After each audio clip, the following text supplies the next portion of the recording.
Okay, so we're going to back up just a little bit from where we left off last session, because when we left off last session, you guys had decided to carry on. However, there's been a couple of things that have happened between sessions that require us to back up just a step. So, at the end of the long rest, Grun, could you please make a perception check? As you wake everybody up from the end of the long rest, you realize that you don't see Skippy anywhere. Everybody, get up. I can't seem to find Skippy, and I'd like to see if I can look around. I remember where he went to sleep, right? He was supposed to be on watch with you. Oh, so he disappeared during our watch. Yeah. Oh, crap. And I didn't notice him disappear at all? No, you noticed him digging through his backpack early in the watch, but he always does that kind of stuff. So, that was the last time that you saw him. Okay, so about how long then has it been since I can last for sure say I heard Skippy? Oh, it was probably anywhere between an hour and a half to 2 hours ago. Like, it was fairly close to the start of your watch. Okay, then I wake everybody up and inform them that Skippy seems to have gone missing during the watch. That is not good. No. The last thing I remember was him rustling through his bags at the beginning, and then we kind of set up for watch, and when I went to wake you guys, I don't see him. I'd like to start looking to see if I can see any trail left behind. Okay, give me a survival check, somebody. With aid? Yep, I'd like to help. Well, I guess that's probably me if Skippy's gone. You take a quick look around, and you do find some very extremely subtle tracks heading towards the large gold spire that you guys camped close to. And as you look towards it, you see this strange figure walking towards you with very long hair and a scraggly beard. Give me a... what am I going to make this? I guess insight would fit. Insight? Can I do a divine sense when that person was within 60 feet? You sure can. I will do that. You don't get any negative feelings from him. So it's not celestial, fiend, or undead? Because I should know that. Nope, it's just good. How are they dressed? Okay. The clothing is quite shabby and faded, and it looks like it's kind of falling apart on his person. Can we tell what size of a person this is? Like a human size? Is it bigger, smaller? It's halfling sized. And Ari, you recognize as he gets closer that he has the same kind of gait as Skippy, but he doesn't look anything like the Skippy that you saw when you went to bed last night. Gaelen ready his bow. Skippy, is there anything you'd like to say to your companions as you approach? Hi, guys. What? No. Yeah, I may have ran into somebody. Did you go for a walk? Well, maybe a little one. Grun kind of looks at Skippy and like, a little one. Well, see, I thought maybe I might be able to find somebody who could take the book. So you took the book for a walk? Yeah, but look what I found. And he holds out a ginormous diamond the size of his hand. Skippy, where's the book? It's in my backpack. And where's your backpack? It's on my back. Can we see the book, please? Yeah. Sure. I will attempt to pull out the book. Yeah, the book's still in there. The backpack's a little worse for wear, but the book's still fine. Looks the same. I'd like to look through the book, like the pages. Yeah, it looks just the way you remember it. It's these runes that you can't make heads or tail of. So who did you meet on your walk that you said? Well, there was this little halfling girl, and she was supposed to dance for the fairy queen, and, well, she needed a partner, and I just wanted help. So you danced with her? And for how long, though? Look at yourself. I don't know. When I was done, I looked down, and there was there was tracks all over the place from us dancing, as if we've been dancing there for. He kind of looks down at his hands and grabs his beard. Maybe years. Yes. That sounds like my freshman year at Wizard School. Skippy, you do look significantly older. How long does it feel like you've been gone? Just a few hours. We just danced for a few hours. We were warned that time moves strangely here. But I didn't go into the Fae place. How do you know that? Because the spire is yellow. Doesn't mean that there may not have been some kind of, what do they call them, bubble between here and the spire. Huh. Maybe there was a bubble inside of there. Maybe. I'm kind of curious about this diamond that you've come back with. There's a cost to everything, they told us. So, how'd you get that? I just had to dance with her. For years. This was your reward for dancing. Yeah. Isn't it nice? I don't know. Was it worth the cost of what looks like years of your life? Well, everybody always told me I wouldn't live past 30, and, well, look at this. You showed them, Skippy. Yeah. Well, I suppose if it makes you happy. Yeah, it's, I feel okay. It's like only an hour passed, but to my clothes and my body, it was a lot longer. And you're sure you're feeling okay? I'm pretty sure I'm feeling okay. Do I look like I'm not feeling okay? You were also pretty sure you were only dancing for a couple of hours, so... Yeah, that's true, but I don't know. I think I really learned a lot from her on how to dance. Well, then you got two things out of it. Skippy, I'm not being accusatory. I'm curious what urged you to walk away from the group. Well, as I said, I thought maybe I could find somebody that could take the book and hide it in the Fey world, maybe. Well, I don't think we'd really decided that that was a good idea. There might be something in there that we need to know in order to defeat the bad guy. Did you have that conversation with them about the book? And if so, what did they say? No, it didn't even come up. I totally forgot about it. Okay. I vote we go back to the rope plan where everybody's tied together. Seconded. Well, it wouldn't be the first time you tied me up. Skippy's gonna go all red. Does the book look exactly the same way it did last time we saw it? As far as you can tell, yeah. Which in and of itself, given that so much time passed for everything else that Skippy had, the fact that this book seems untouched by the passage of years is concerning about this book in and of itself, I think. Well, I'm betting his crossbow also doesn't look particularly weathered. Okay, well, shall we? Is there anything else that we need to know before we get back on the road? I think this place is more dangerous than I would like it to be. Well, now that you mention it, yes, there is. So we've all just been woken up, and Grun has not done his prayers yet. Yep, and I did ask for the Storm Lord's assistance. No words were spoken. Grun, I had a vision. For days now, I've spent my trances meditating on your crisis. And finally, last night, I was given a vision. I saw you, Grun, kneeling alone in a dimly lit room with walls of grey stone. Before you were 3 doors.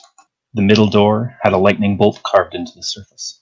So I ran to it to open it for you, so you might find your way. But this door had no handle. I pushed at it, no good. And I kicked at it, and I punched, and I headbutted with everything. But the door would not give. That way would stay closed. I have to apologize, my friend. I thought I knew a way out for you through the Storm Lord. I was wrong. You will not find Kellamore there. I walked to the door on the left. It had a golden starburst glowing softly, providing the only illumination in the room. I looked down, and this door had a handle, and it opened easily, and it flooded the room with a cool light. In the light, I could see nothing. I went to the door on the right, which had a grinning skull that seemed to absorb the light radiating from the starburst, making the door appear darker. The right door also had a handle, and also opened easily, and a warmth surrounded me, despite the lack of light. I could see clearly through the door a scene of undead, But what I saw was confusing. I saw the Lich standing on the field of battle, but what he battled was not the living, but other undead. His forces were uniform in makeup, but I could see on the other side undead that appeared as different as living people. And before them floated a skull with gemstone eyes, and the Lich screamed at the skull, Venia. I was then startled from my trance. Ryan, was Venya not the name of the former acolyte of Dowreth that switched over to the Lich's side? That's not exactly what I said, but close. Okay, but sorry. So yeah, maybe not that, but that is the person that he was speaking about when last I spoke to him, correct? Yes, it's the same name, and Skippy has also heard the name Venya, although it was 60 years ago, so he might not remember. I don't know. When had I heard it? When you were up on the hill and the Lich was on the road. Ryan said 60 years ago. Wow, old age is a thing. Yeah, so Skippy's a lot older than I'd originally thought. Well, this is troubling, your vision. That is a lot to consider. I feel that the Golden Starbirth represents Shiro and the Grinning Skull Dowreth. I feel that was clear. However, I find something interesting about the door of the Stormlord. You said it lacks a handle. Yes, it had no handle. I feel that simply means there's a different way to open that door. I feel that means that it cannot be opened from my side. I wouldn't interpret it that way. I did everything I could to get that door open for you. Indeed. And as I said, I feel like it cannot be opened from this side. I feel that is a door that the Stormlord himself would have to open for me to take. I fear you still have a difficult choice to make, Grun. Only you know in whom you must place your faith, and for which side Kellumbor would want you to fight. Indeed, that is a very, very difficult decision. Also, Kin Freddy, I saw a vision of Kin Fizzle betraying us, leading the armies of the Fae to us, and sacrificing you to the Fae gods. Yeah, that must have been some really bad pizza you ate or something. All right, I made that part up. I'm just messing with you, Kin Wizard. I figured, because, there's no way. I am practicing my dishonesty. Good, right? Okay. I'm going to glower at that. Grun is far too distracted to have noticed that part of the conversation. Are we done our rest, or do we have to rest more? That was the end of the long rest, and Skippy, despite not getting a full night's rest here, you feel completely well rested. Well, I don't know about you guys, but I'm ready to hit the road. This place is weird. Indeed. Sure you don't want to do another dance for us? Fred. With that, I'll do a little dance. Okay. No more dancing until we're back in Normalville. Let's go. Normalville? I've never been there. It sounds nice. You can't help notice that Skippy does dance an extraordinarily amazing dance. And you've never seen him move this gracefully before. Like he has 60 years of experience? Yeah. And I would assume that it would be something like, interpretive dance type thing that like these fey wild creatures would dance. Yeah. You're kind of one half of a story being told throughout the dance as you make your way around the area with everybody else doing the performance that you've been practicing for so long. Wow, that is impressive, Kid Skippy. Yeah, that's weird. Not gonna lie, you really know how to shake it now. So I wonder what the diamond's worth. 60 years of life. Way to be a downer. Okay. How about you give me the diamond? I'll try to see if it's just a regular gem or if there's something magical about it. Sure, he'll toss it at you. So I'm going to cast Identify on it. maybe as a ritual? Yeah, I'll do it as a ritual. Take 10 minutes if that's okay with everyone. Might as well. Yeah, you cast Identify on it, and it is not magical. Oh, it looks like it's just a regular gem. Here you go. Toss it back. Not regular. Look at the size of it. I wonder if it's approximately 1,000 gold. Doesn't matter till we get to a store. Let's go. I'm going to get it made into a ring. It's bigger than your hand, buddy. Come on. With that, he'll pick up his pack and start following. Gaelen will climb the wagon. Oh, I have a panther too. I'm going to get on that and ride it. Okay. So everybody gets ready to travel once more. Fred, you want to ask Fizzle carefully to lead us through this again? Oh, yes. How do I say this? Fizzle, can you please, or would you please lead us onward to our destination without putting us in any portals or fairylands or what have you? Yes, I'll continue. And Fizzle trots off to the west, and you don't see anything untoward as you continue on through the ruins of this city. You do see the gleaming red spire to your right, and further to the south you see another one, but there are also golden ones that you see closer. Fizzle heads up north a bit before continuing on west, and you get to the edge of the city about an hour later. From here, he continues on west, moving a little bit south and then a little bit north, and he's definitely winding his way through things that you can't see. I'm going to need a survival check, please. I can do that. With aid. Yeah. And guidance? Oh, no, we don't get guidance here. Oh, yeah, rub it in on Grun. Yeah. Sorry. Burned. All right. So yeah, Skippy, as Fizzle turns... Oh, sorry, I did nature, but it's the same as my survival. Okay, yeah, not a big deal. It's more than good enough. Fizzle continues west for a while and then starts to slowly turn more southward until you're traveling completely south. The path becomes tricky to navigate, but you manage it with your exceptional survival skills, and you manage to make it through a narrow passage between gates without actually running the cart into the Feywild. Yay. Yay.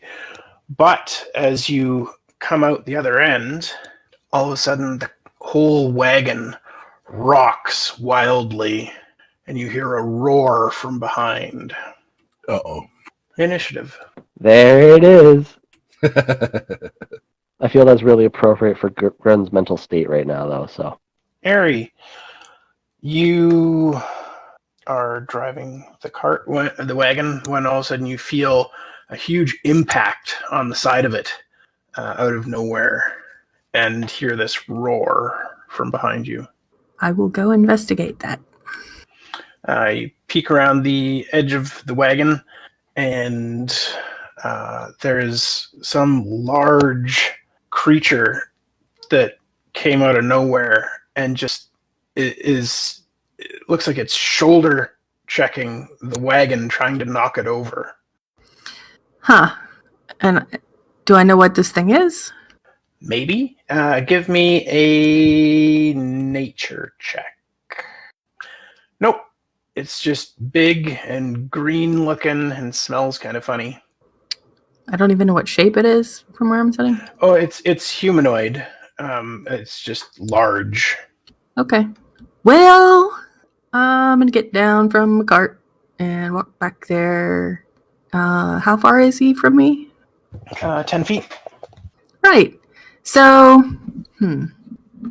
yeah. My persuasion hammer. Yep, that's a hit. And you're using that one-handed, right? One-handed, yeah. And a smite on top. Okay. It's not undead, so you don't get any bonus dice. Yeah. Mostly, we just want to let it off. So there's that then. Okay.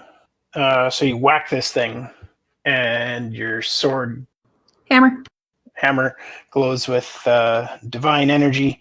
The great big thing doesn't look terribly happy with you, but it's Skippy's turn. Skippy, you were riding on your panther. Were you you were doing the survival check, so you would have been in front. That's right. So I would hear the noise and look over my shoulder and see. Yes, you do. Do you want a nature check for me to figure out what it is? Sure. You don't know either. All right. Well, we'll figure it out after it's dead. I'm going to fire my crossbow at it. It's 35 feet away right now. Okay. Can I aim? Yes. I'll aim and just do a straight roll and totally miss. And like really totally miss. Like Yeah, you turn around to take your shot and kind of tumble off of your panther. Yeah, you're just not used to mounted combat. okay, well at least I'm off now. Next Yeah. person. I don't think I Bonus. get a bonus action for that because I was trying to aim. So go ahead, next person. Okay. Next up is Freddy. You are in the back of this wagon when it rocks. Yes. So is this still moving, the wagon, or did we stop it? I stopped. I didn't get out of it while it was still moving. Yeah, Okay. the cart is no longer moving forward, but it is definitely moving because the thing was trying to knock over the wagon. And when Ari ran out to hit it, it stopped and turned to her. So the wagon is rocking back into place now. Okay, so I guess I'll use my movement to get some line of sight visibility on our assailant. Sure, you can move 10 feet out the back of the cart.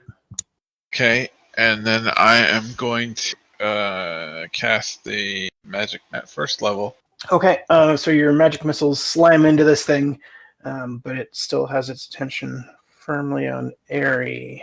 And Gaelen, you get to go next. You are in the cart or wagon as well. On top. Yeah, on top. You would have been on top. Then, yeah, you actually are looking right at this thing. Oh, it's that tall. Yeah, it's quite large.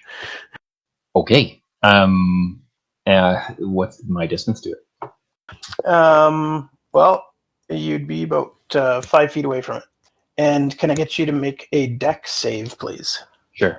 Okay, you managed to keep your footing as the wagon rocks wildly under the assault of this creature, but you managed to stay standing as it rocks back into position. And I'm 5 away, not adjacent. Is that right? That's right. Shoot it first. And we still don't know what it is, so you might want to do a check to see if you know. Oh, sure. Can I roll nature to? Sure. Because this is not going to go well. Oh, well. You know it's a troll. You've run across them in your travels through the forest before, and you know that they are very nasty creatures that regenerate their health when they get hurt. Gaelen will say so. He'll, troll, they regenerate! And then he'll shoot it in the face. Okay. You do. And I'll spend a key and flurry. And I don't know, some sort of flying knee. Okay. And are you attacking from the top of the wagon, or are you getting down? I'll stay there if I don't need to get down. If his head's right there, seems like a good target. Yep, you can whack him in the head from there. Does he have flanking because of me? No, he's on kind of kitty corner from you. I assume that one hit. Yes. Another one. And hit again. So now, so Ari is like beside the wagon, towards the front of the wagon, beside the troll. Is that right? Yes, she's towards the front, and you're at the back corner of the wagon right now. Okay, I will slide off the wagon beside the troll so that I give her flanking, if possible. Sure, you can do that. And then I'm done. Okay, next up is its turn. Yeah, that misses. Should we say stop hitting yourself? All right, so only one hit against you. Ari is this thing goes flying into a rage and bites and whacks at you, and you take 11 points of damage. And last up is Grun. All right, so I'm in the wagon. Can I get within reach of the troll? You have two paths that you could take. You could either go 20 feet and stand beside Airy, or you could move 15 feet and get out the back of the wagon and be beside it. Would either put us in flanking? If you stand beside Airy, you'll have flanking. All right, I'd like to do that then. And Okay. also my protection, just in case he aims Yeah. at you next time. Yeah, beside area is not a bad place to be. No, it's never a bad spot. I smack him with my mace. You sure do. Anything else on your turn? I believe that's it. Yeah, that's gonna be it. Okay, then we go to the top of the order. Airy, you're up. Now that it's been identified as a troll, do I know anything about trolls? Give me another nature check. Apparently not. No, your Uncle Glor didn't have any interesting tales about trolls. Alrighty. Well, in that case, I will smash him again. Okay. You have advantage if you want to roll to see if you crit. Oh, okay. Unless I'm wrong. I didn't. No. So you hit for 11 damage. Just a second. As a bonus action, I'm going to do Vow of Enmity on the thing. Okay. I mean, I should have done it before, but I forgot. And what does that do for you again? Okay. And it is available as a bonus action, even though it says action there. Yeah, I see in the description it says as a bonus action. So that's fine. Anything else on your turn? Nope. Skippy, you're up. All right. Am I in a flanking position with it? I don't think you get flanking from range. Oh, you don't? Okay. That's fair. No, but Okay. I think for rogues, for your sneak attack, as long as you have an ally within 5 feet of it, then you get that. Yeah. Okay. I'm just gonna, and I gotta, like, my shot at him is unblocked. Like, there's nobody standing in our way. Well, both Airy and Grun are standing in front of it, but it only gets partial cover from that because it's also quite large. Okay. I want to move to a point where it doesn't have partial cover, but still stay like 30 away from it. That will require you to travel some distance to the left. Are we still in Fey World? Yeah. You are just traveling through a fairly tight spot, actually. Oh, then I will take the partial cover, I guess. Okay. All right. So But- go ahead. But you're going to close to 30, so that you're not at disadvantage. Yeah, I will close to 30, so I'm not at disadvantage. Okay. You move a 5-foot step closer. Okay, and I'll aim. Oh yeah, I can't aim. I'll just fire, Okay. Ooh, yeah. Hit. With that juicy sneak.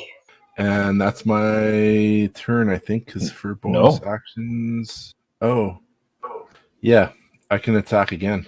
Yes, you can. That one not so much. But you miss. Oh. Yeah. Oh well. All right, next person. Does anybody know how to keep a troll from regenerating? Oh yeah, I was gonna roll that. Can I roll nature on troll Sure. with advantage because I know more?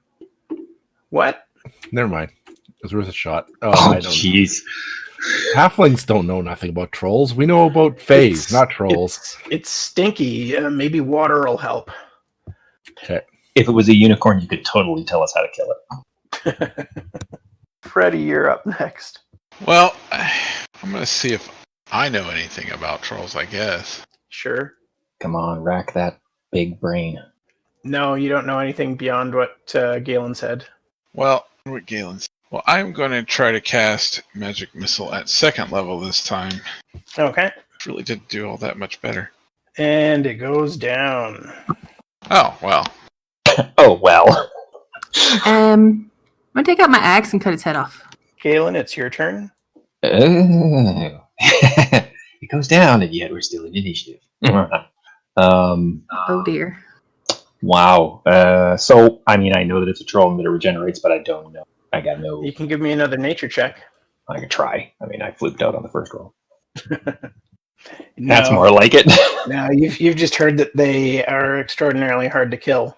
I guess I punch it. I kick it. I keep kicking it. Okay, you kick it while it's down. Twice. And I insult its mother. And it gets up on its turn. That didn't work. Gaelen, a 20 hits, right? Yeah. You take 5 points of damage as it bites you.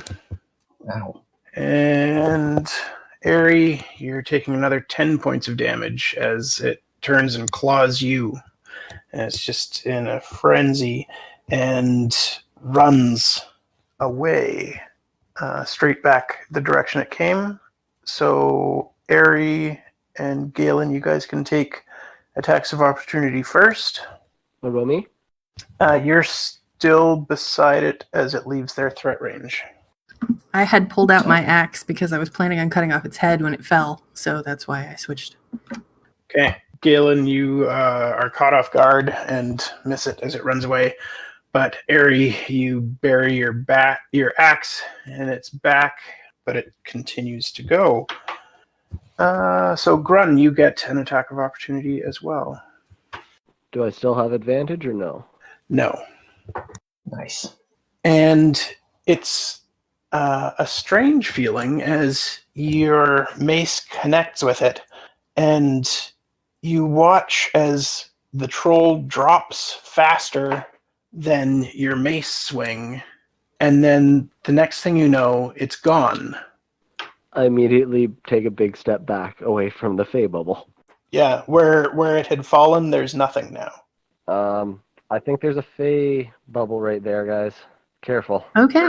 Well, everybody back in the wagon and let's move, please. Yeah. I hop back on the Panther. Freddy? Fizzle?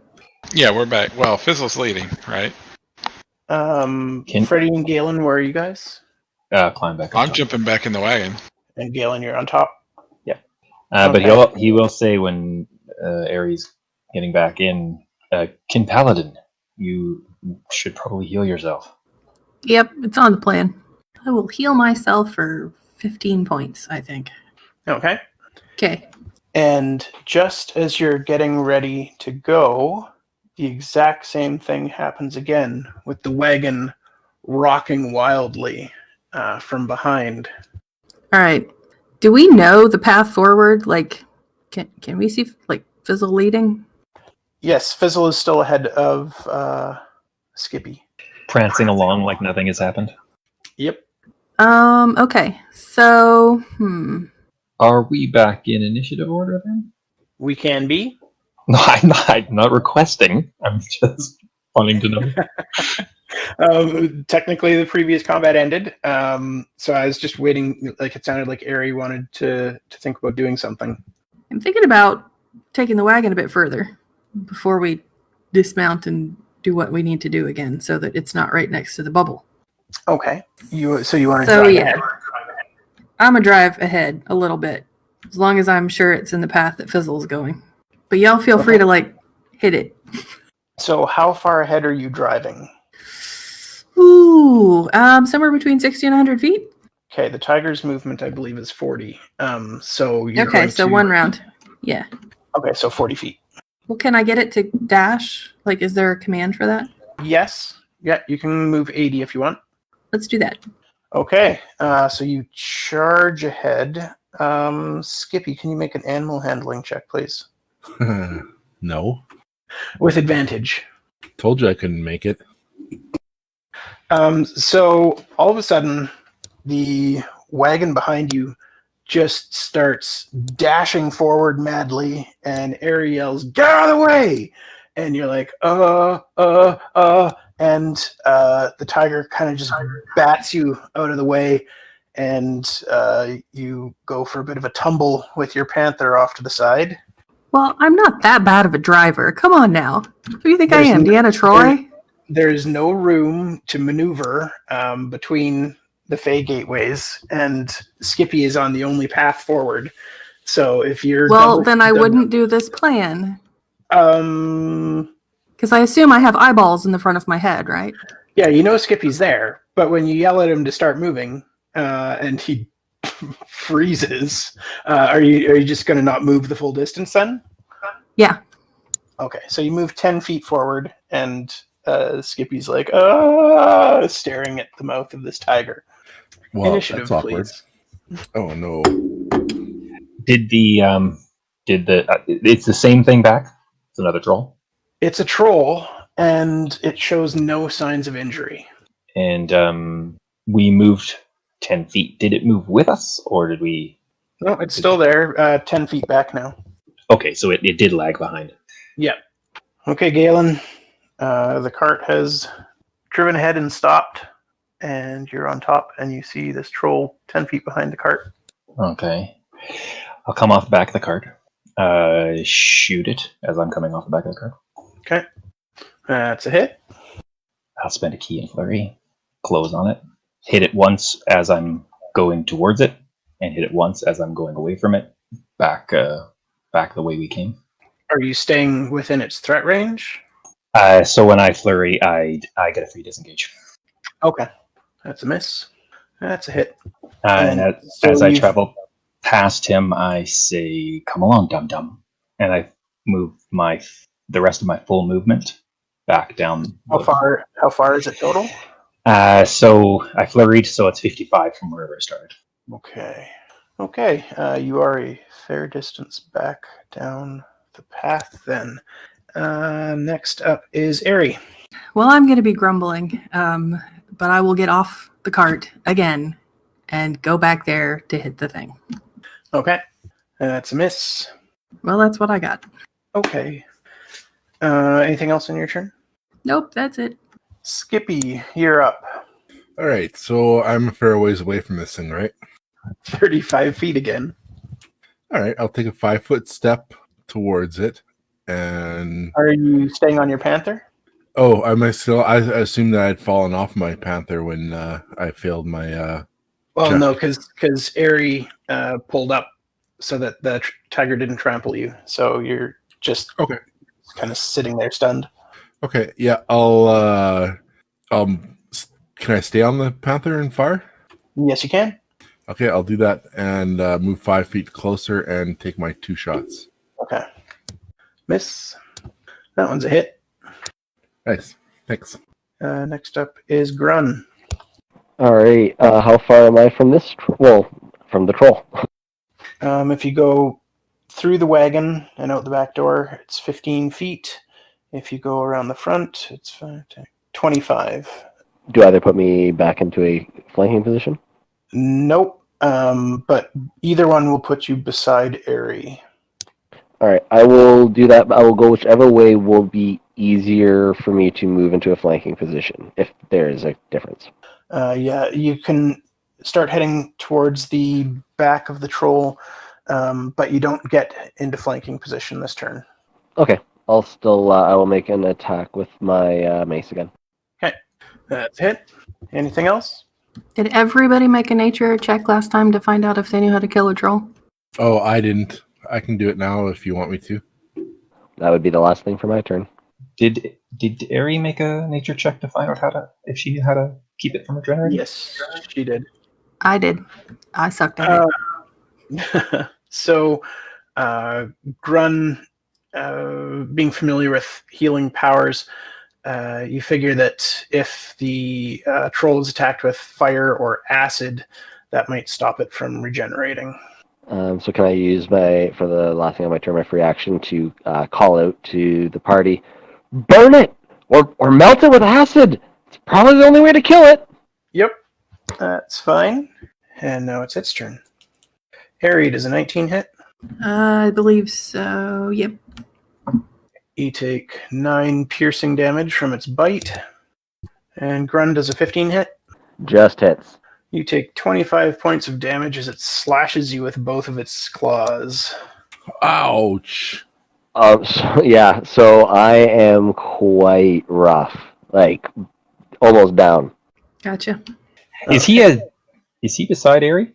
No, he is not. Oh. He wanted to start moving into flanking position, so he's by himself. He's more than 5 feet away. Yes, he is 10 feet away from you. And that leaves us with Freddy to round out the turn. Oh gosh, I don't have any fireball or acid spell. I guess I'm gonna use a 2nd level magic missile. Okay. Try to slow it down. Well, I'm gonna move out of the wagon next to Ari. Oh. Do that. Not as helpful to be, but oh well. Okay, so the magic missiles slam into the troll, and it looks irritated. Anything else on your turn? No, I don't think so. Okay, back up to the top of the order. Gaelen. Okay, Galen will charge back towards him, shooting. And what's your movement? 45. Okay, it's 30 to get back to the troll. And your bow misses. Galen will say, Kin Eri to Kin Grun. And Galen will come around to flank across from Grun so that if Eri steps over to Grun, he gives flanking to both. Give me an Arcana check. Oh no. Or no, make it an intelligence save. Yeah, it would have to be an intelligence save. Okay. You know that if you get into flanking position with this from Grun, you are potentially going to be going into the Fey Gate. I'll stop short but get as close to that as I possibly can so that Grun and Eri can both move to get flanking. Eri is in flanking from your current position, but Grun is standing pretty close to you. Yeah, I don't want him close to me. I want him close to the paladin. Okay, I guess that's yeah. Well, I kind of have to go to him because he's going to die otherwise. So, what size is this guy? Large. Do I have enough movement to go through him? Oh, wait, he's only large? Okay. And I don't have enough movement to go Grun's side of things over to where Eri is so that Eri can come back over to where Grun is, and we get the flanking that way. No. Because you only have 15 feet of movement to get all the way around it, which would be and Eri's in the way. So that would be like 30 movement just to get to a safe spot on the other side of the troll. Okay, I'll just come up to beside Grun, and I'm going to be like, giving this guy the oogity boogity, here I am, oogity boogity. And I'll key flurry, strike twice. Okay, that's a hit.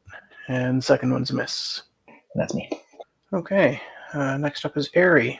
I'm going to circle toward Grun while attempting to stay in the zone where I won't get an opportunity attack. Problem, that's 10 feet of movement. Okay, and then I will cast Cure Wounds on Grun. Okay, Grun gets 4 health back. I did it again. You told me I had advantage from Eri on the other side, right? Oh, yeah, you did. All right, I'm going to suck up that mistake this time. Okay. Anything else on your turn, Eri? Nope. But Nope. I would like to remind people who are severely injured that if they stand next to me, I can hopefully deflect a blow. Yeah, you've got Gaelen and Grun standing within 5 feet of you now. Next up is Skippy. All right. There's nobody between you and the troll now. Oh, perfect. But they don't have flanking, do they? No, nobody has flanking anymore. How far away is Skippy from him? 30. That sounds just about perfect, doesn't it? No, because there's a bubble. You already knew that. You saved your intelligence, remember? Well, yeah, but if he steps up to give us flanking where you were, right? Yep, that would work. Okay. Yep. I'll move up to there and... Can you give me an animal handling check first? Sure. With advantage? Sure. I thought he got off the panther. No, he stayed on the panther so far. That's right, I did. Ain't Okay, no thing. no problem. The panther obeys your commands and moves into melee range with the troll. All right. I will attack him twice with my daggers. Okay. Swing and a miss. Swing and a miss. But you have advantage from flanking. Oh, I do. Right. So we'll call that one attack that misses, and then you can take Sure. advantage in your next one. Miss And again. swing and a miss. This round against the troll is going much better. Yeah. All that dancing. Yeah. That's it for me. And in the future, Skippy, you can remember that your crossbow expert gets rid of the disadvantage for firing within 5 feet. I know, but I thought I had to engage him in melee to give you guys flanking. Yes. But what Gaelen said is you could have used a dagger with one hand and the crossbow in the other and not had disadvantage on the attack. Yeah, okay. Next up is Grun. All right. I do have advantage to hit it now, correct? Oh, you would have to move to the other side of Gaelen to get advantage from Skippy. And that Yeah, would not take happening again. Okay, I was going to say, that would take you away from Ariadna. Yeah, not a chance. I'm staying within 5 feet of Airy.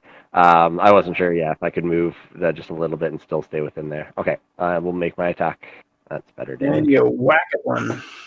And you could roll again to see if you got a crit. Will you roll again? I thought Skippy was giving us all advantage. No, the only one getting No. advantage from Skippy right now is Gaelen. Okay. And anything else on your turn, Grun? No, I don't think there's any. Oh, I don't think I have one. No, that's everything. Okay. It's the troll's turn, and you watch as some of its wounds close again, and it has 5 targets to choose from for 3 attacks. Jinxie was such a nice cat. Oh, don't kill my cat. Skippy, 23 hits. Yeah, a 23 hits. Yeah, I wasn't asking. I just know it is. So you take 6 points of damage as it bites you. Fredwin, a 19 hits. Fred wasn't in melee range of it, was he? Was. He stepped Was I? beside me, but always behind. Always. Yeah, There always was, behind. there was no behind, and he said he stepped out of the wagon to be beside you, and that was within melee range of the troll. Oh, Troll's got reach. Never mind. Yeah, basically, if he wanted to be close to you to get the advantage of your shield ability, he had to be beside the troll. So, Fred, you take 10 points of damage. I think this is one of the challenges of playing in this fashion, though, because I'm pretty sure if he'd seen a board and realized he was in melee range of the troll, he would not have done that. Yeah, that's entirely possible. And Grun, 16 hits. Yeah. I'm imposing disadvantage on that. And 11 misses. Oh, Airy. Yes. So Ari manages to whack the troll's claws aside and just misses Grun. And Freddy, you're up. Well, I'm going to head back in the wagon out No. of the line of sight. What? Don't. Attack of opportunity. Oh, right. Well, that would have been... Well, like she says, if I would have been able to... It's all right. You take a 5-foot step closer to Ari so that she can protect you. And then you'd still be in melee range of the troll, or you could disengage to get further away if you wanted, but that takes an action. If I disengage, it gets an attack of opportunity or not? No, disengaging allows you to move away from it safely. Okay, well then that's what I'm going to do. I'm going to disengage Okay, and how far away are you moving? into the wagon. Okay. Anything else on your turn? I don't think I have anything else I can do. Okay. Back to the top of the order with Gaelen. I have Skippy's giving me flanking. Yes. Okay. Punch. It's a good thing I got advantage on it. I should have just okay. So that's a hit for 7 damage. And I'm just gonna hit it one more time. Okay. You hit it one more time. And that's it for your turn? Yep. Okay, Ari, you're up. So that hits and does 14 damage. Anything else on your turn? Nope. Skippy. Skippy. All right, I will fire once with my hand crossbow and miss. Yep. Should have advantage on that. Yes, you should. You should light the bolt on fire first too.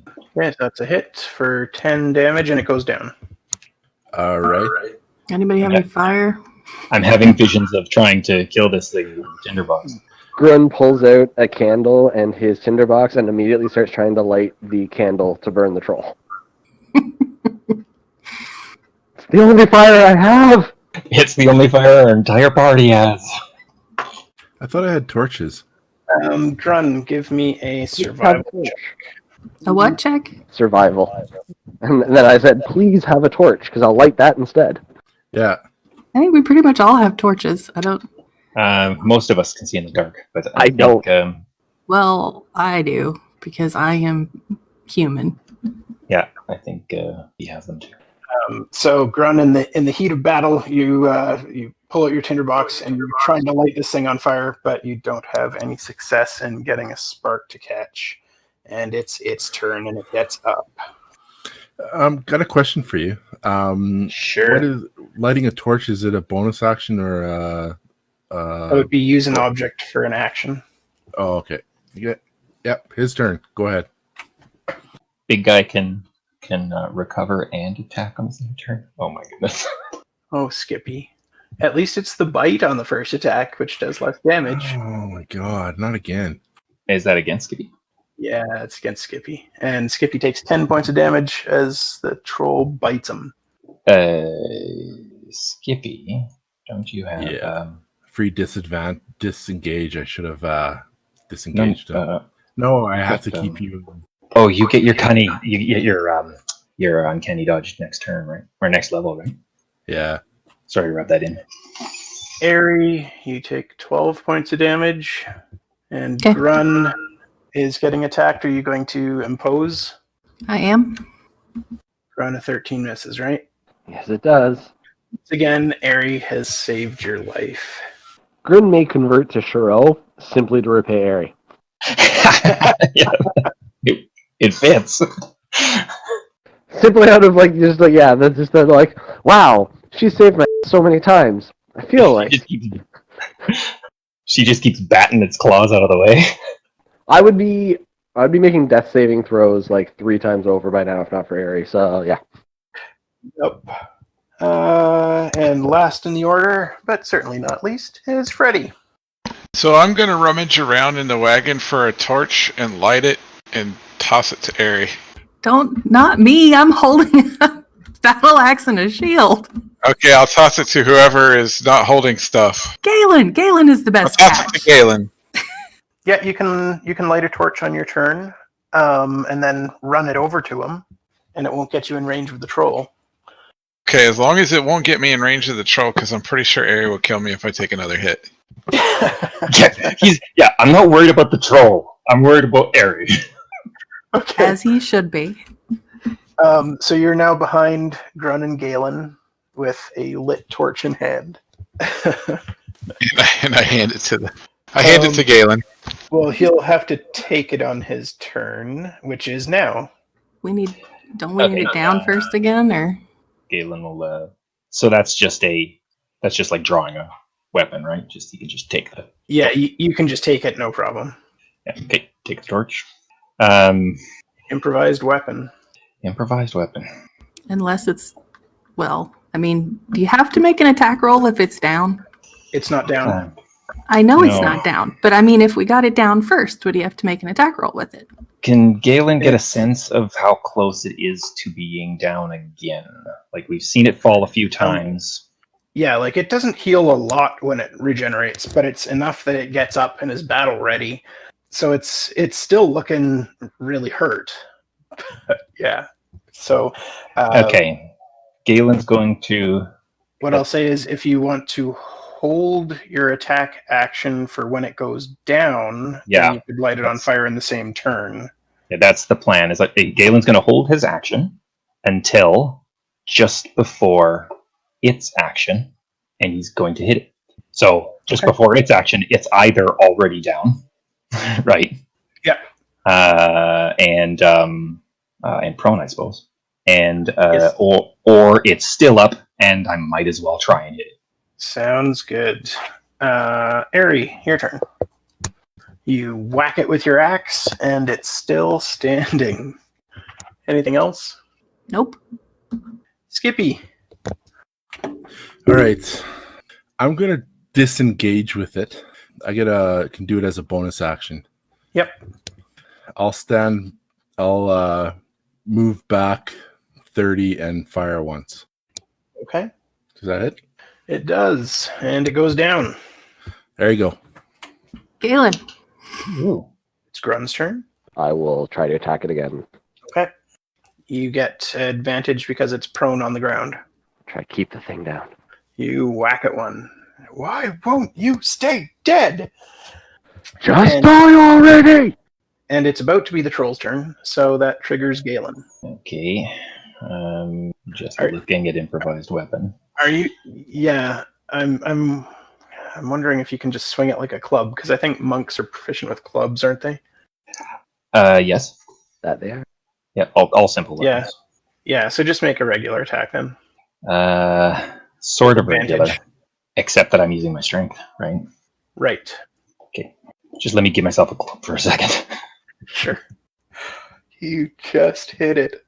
Yep. You hit it with the torch, and it's good enough. It lights on fire and is dead. Okay, everybody back in the wagon right now. We are getting out of here before another one comes out. Good thinking, Kinfreddy. Grun is in the back. What? I'm not Freddy. No, I'm talking about the torch.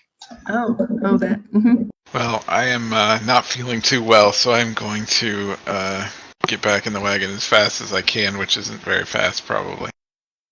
Me and Jinxie will move out to the front. So burn it or acid. Duly noted, Kingrun. Okay. Yes. 2 ways to usually effectively slow some healing. Gaelen will climb up on the cart. Okay. And you continue on your path. We should, as soon as possible, find a place where we can just take an hour's break. A short rest. I would say I'd like to take a short rest. Right now? Well, we need to get Well, several I'm in the back hundred of feet the away wagon. from that So. thing, I think. Yeah, we need to keep going. Yeah, but I'm riding in the back of the wagon, so can that count towards the short rest? Yeah, you could take a short rest in the back of the wagon. Anybody who's not doing anything and just sitting in the back of the wagon can take a short rest. Okay. Would you like a survival check from me? No, this area isn't as tight, so it's not such a problem.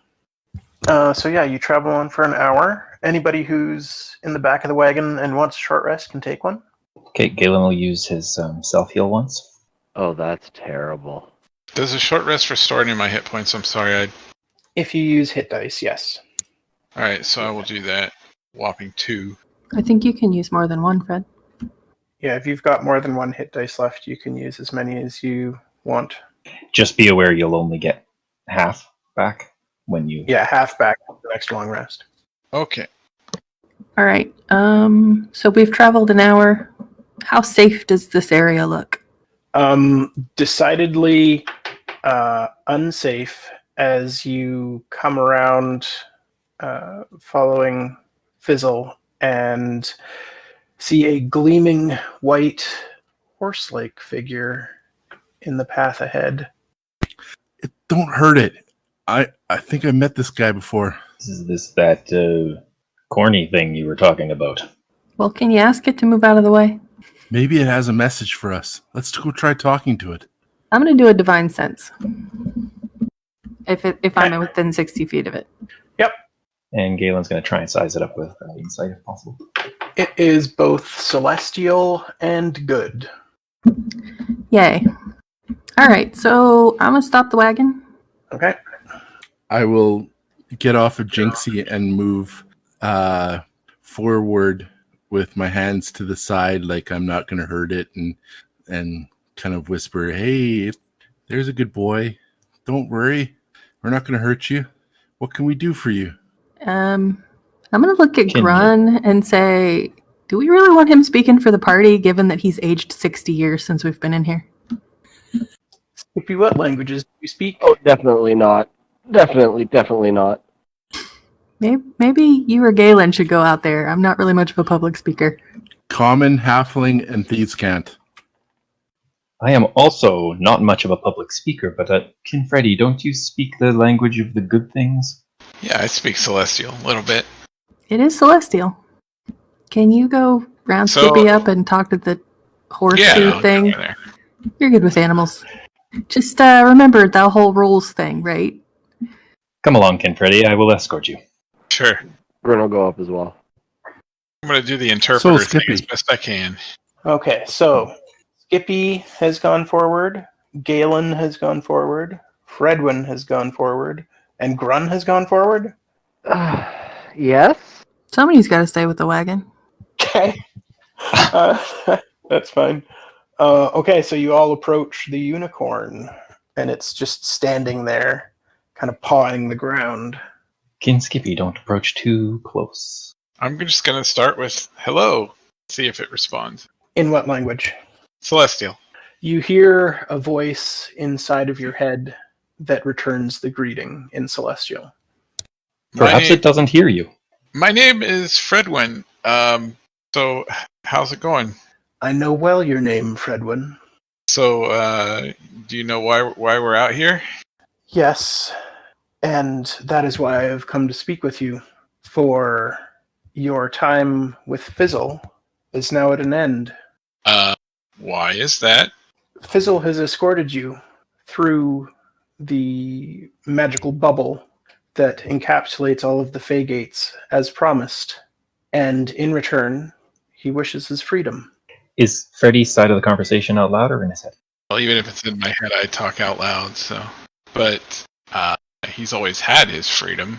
The bond of a find familiar spell does not allow freedom. It may appear as a reasonable facsimile of such, but he is not free. All he would ever have to do is ask. I don't want to hold him to any. I don't want to compel him for anything. Unfortunately, that is the nature of such a spell, is that it will compel any creature drawn by it to serve you faithfully, as Fizzle has done. Yeah, but okay, that's cool and all. But if we release him now, we're kind of stuck here. I will guide you the rest of the way once Fizzle is free to return to his people. What is his opinion on this? I'm going to talk to Fizzle and ask him what his opinion on all this is. Fizzle says, when you came in the first time and left and took the long way around to get to the pathway that could come through, I did speak with the unicorn here about the possibility of paying for my service with my freedom. And he said that would be perfectly fine and definitely within the bounds of reason. So I'm going to tell all this stuff to Ari and ask her what her opinion is. Well, I think that's a decision you have to make for yourself, Fred. Yeah, but I mean, you don't sense any trickery or anything. I mean, he is good, I guess. It's really hard to say in a place like this. Why don't you ask Fizzle if there's any trickery here? Because at the moment, he's still bound to you and bound to tell the truth. So, Fizzle, is there any trickery here? Is this what you really want? There's no trickery. This is definitely what I want. I told you at the start that I prefer my real form. All right, then. Whoa. Well, maybe ask the unicorn what the cost of guidance is. He said it was the freedom of Fizzle. He said he would guide us after Fizzle was free. He didn't say that was the cost of the guidance. Oh, so I'm going to ask the unicorn that. With every rule, there are exceptions. And I give you my word that there is no cost to this, aside from what you are already paying for services rendered by Fizzle. So I relay that. Then I think it's a matter of your conscience. Well, my conscience says I don't want to imprison Fizzle or hold him to something he doesn't feel is his own choice. So all he ever had to do is really ask. So I guess, okay, I release you from my service. Thank you.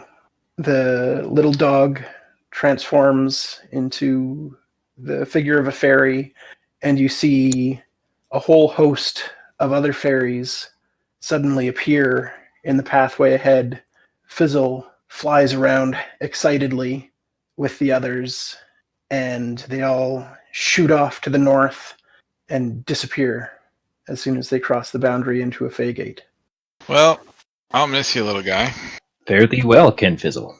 The unicorn says, again, still telepathically, there are other beings, celestial in nature, who would be proud to be the familiar of a wizard such as yourself. And if you would like, I could inquire further with some who I think might be a good fit for you.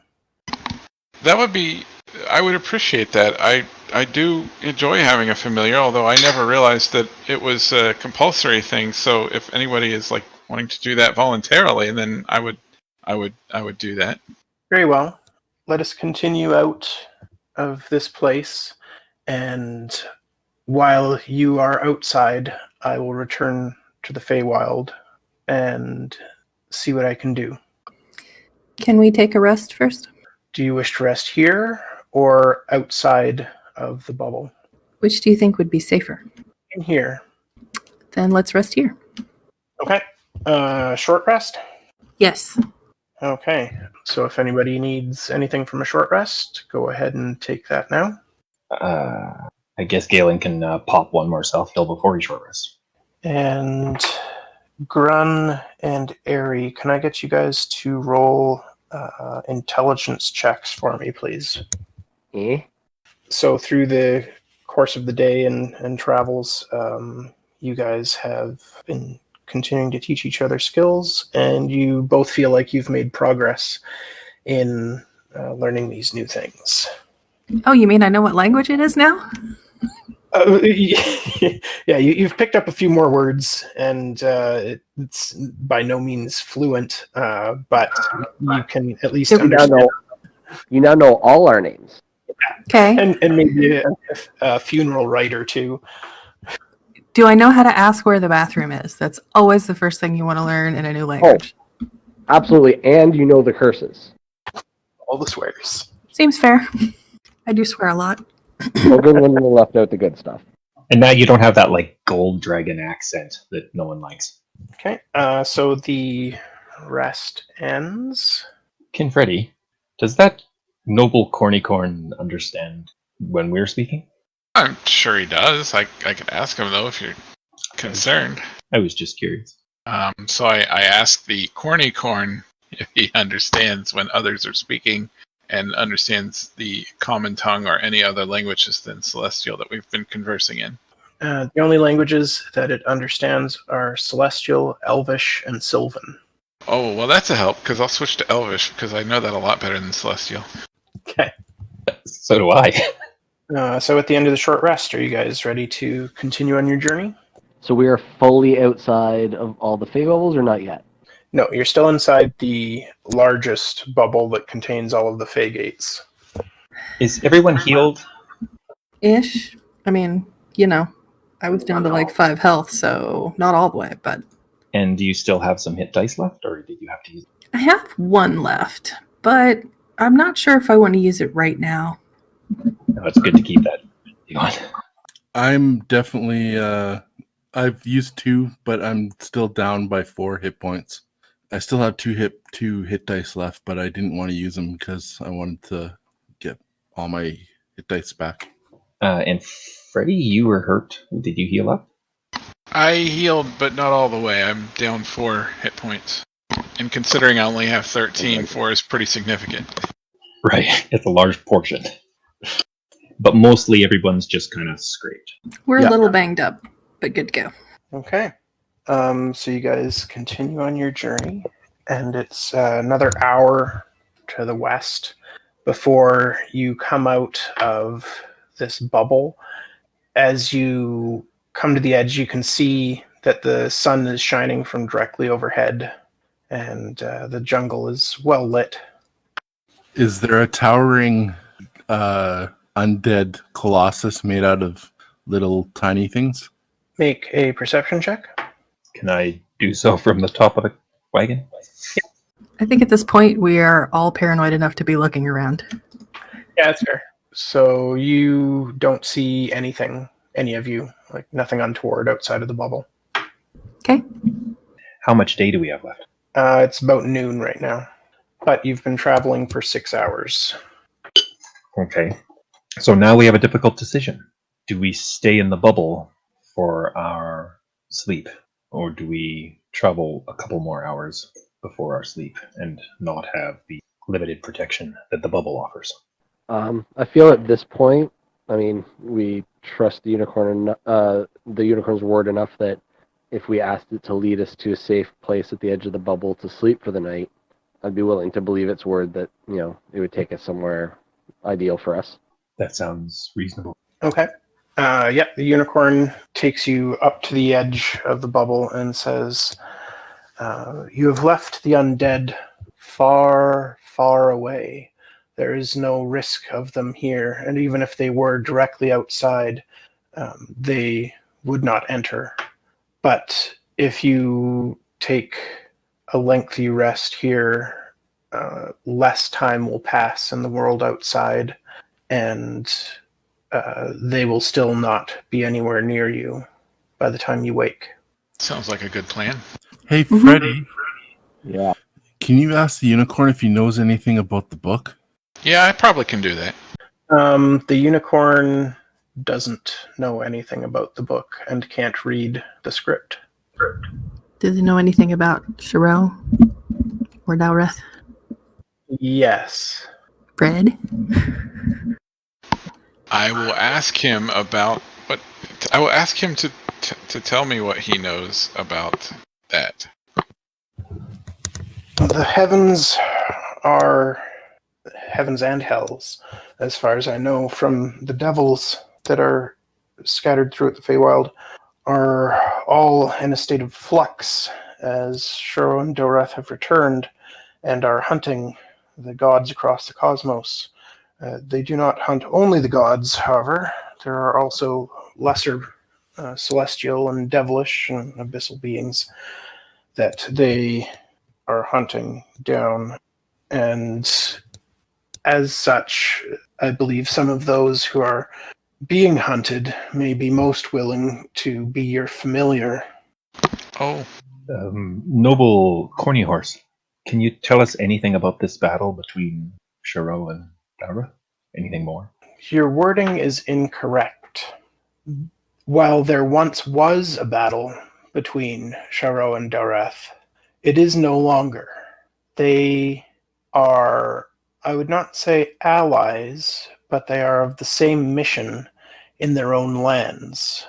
They both seek to undo the lesser gods, as they call them, and seek vengeance against those who imprisoned them. Who imprisoned them? Everyone. That's a lot of vengeance. I was gonna say, is this being spoken in common or? Well, it would have to be spoken in Elven. Okay, then Grun doesn't know what's being discussed. Okay, I'll try and field that. Grun, he says that Dowreth and Shiro are unified in task, the task of vengeance against everyone. Indeed, every lesser god, every powerful being, every demi-being that ever stood up to them and assisted in their imprisonment, they wish utter revenge upon. And their unity will last only so long as Murgafee remains, the current only threat to their existence. Upon its defeat, nothing stands between them taking up their endless war again. Wait, who's that? Dowreth and Shiro, No, like the other guy you were talking about, their enemy. they've been Murgafee. So Murgafee was effectively the pet of Dowreth, Shiro, and the Stormlord, and since their imprisonment, it's become incredibly powerful. So powerful that, as they currently stand, neither of them, even combined, can take this beast down. That's why they're so desperate for power right now, for more worshippers, for more strength, so that they can hopefully fight Murgafee. Whenever I've spoken with Dowreth, the strength of his opposition to forgiveness and working with the beings of the and gods that exist, almost non-existent. The hope that he's willing to listen. I mean, there's a possibility perhaps you would have better chances with Shiro, but Dowreth seems quite set on his path. How do you know so much about Dowreth? He and I have spoken multiple times within my prayers. His attempts to entice me have fallen on deaf ears, though we did discuss much. That's why I know a great deal of the state of the way things are, at least at the state of the gods. Why haven't you told us? Just flashback. We did actually have this discussion about all of this. I think it was like at the second. Oh, did we? Oh, yeah. Oh, Yeah. okay. Yeah, Grun Yeah. did Well- share all of this way back when. Right. We didn't even right know the after- names of Shiro and Dowreth back then, though, did we? I think, so maybe not that. It was shortly after. Actually, I guess the first conversation with Dowreth would have been after we found those ruins where we like kind of started finding this language and everything. Kind of where you first kind of found Shiro. It was kind of around that same time once these beings kind of started become become known. Dowreth Right. reached out. I remember you talking about Dowreth reaching out, but I don't remember a single thing about Shiro being on the same path. I think I would have noticed that. Okay. Okay, sorry, I may not have, and that may have been in a later prayer, because there have been several, and there were a couple that Grun did not share with the group, so some of that might have been contained in those conversations, and just because he did not share the majority of those conversations, some information was probably left out. Yeah, I think Grun got that information about the sort of the working together and the Murgaphee by the time we were at the Druids Enclave. Yeah, so I had mentioned them fighting against Murgaphee and the enslavement of the lesser gods, or what they considered the lesser gods, the gods that we know, or the Silver Flame, such like that. I do not remember anybody ever mentioning to me that Shiro was part of enslaving my god. I think I would have remembered that. I think Grun made a sweeping statement about Shiro and Dowreth imprisoning the gods to get their revenge. I don't think he went too much into detail on it, though. No, I remember hearing about Dowreth doing that, but I never would have heard Shiro doing that. Yeah, Grun, I don't think you ever mentioned that Sharo did it too. So, about that, by the by. Uh-huh. Alright, so I do apologize, because I truly thought I had mentioned that both of them were. King Grun, I think that may have gone missed. Yes, I do I believe. think this is the point at which Ariadna just goes off into the woods and commits seppuku. Thank you, Ryan. Thank you. I'm glad that I can imagine your laughter, the grin spread across your face right now. Yeah. Noble Corny Horse, can you tell me what? Can you tell me, are these lesser deities, are they all destroyed, like for good? I do not have access to the heavens themselves, but I have spoken with creatures from there as they travel through the dimensions, and it sounds as though the lesser gods are being imprisoned, not destroyed. And there have been lesser beings, your angels and demons and whatnot, that have been killed in the struggle. And that is why I believe some of them may be very interested in becoming familiars, because those who have not been destroyed are fleeing for their lives and would find the prospect of having sanctuary here, away from the gods, to be appealing. I don't generally think too much about the deities, but I do want to ask about two in particular. If you can tell me anything, I'd like to know about the Silver Flame, and I'd like to know about Kellenbor. I have spoken with Kellenbor, along with Dowreth. He remains imprisoned. He remains defiant, but downbeaten. And that is news to me, as I have not spoken with any followers of Kellenbor. He's not a god with a great many followers in my circles. As for the Silver Flame, it is less a god and more a collection of spirits, and they have been imprisoned as well. All right. Gaelen will share that. Corny Horse says that the Silver Flame have been imprisoned.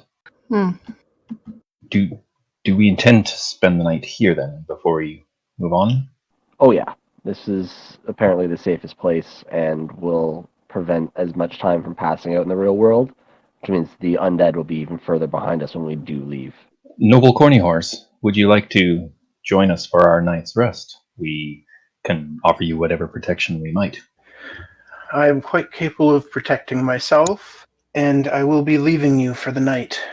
I must return to the Feywild, and I will reach out to my celestial kin to see if I can find a suitable match for Fredwin here.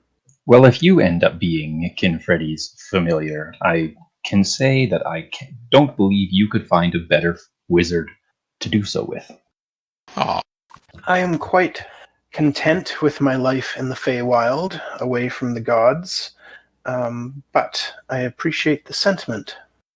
If you have no further questions of me, I shall depart. Ask her if she wants a book. Stop trying to pawn off the book. We're keeping the book. Galen's just looking at Canary. I don't think I should ask it if it wants the book. Can Skippy? Oh, speaking of books, I found 2 books in that spire. I have them in my backpack. All right. Special books? I think so. There was like this big library with all these books and they were all rotten, but these 2 books weren't rotten. And you just now telling us about this. Well, I forgot. Kin Freddy, they likely ended up in his pockets without him even knowing it. It wasn't in my pocket. It was in my backpack. Can I see the books? Yep. I'll pull them out and hand them to Freddy. Okay. Freddie, do you speak Elven? Yeah. I do. Yeah, these are texts written in Elven. They are absolutely ancient. One is an autobiography of someone who calls himself the Archwizard, and another is a history book. Okay. I would like to start reading the autobiography first, I guess, while we're resting. Sure. It's going to take a while to get through these books. They are sizable tomes, each of them. But if you spend some time reading through them, I will give you individual messages with information about them.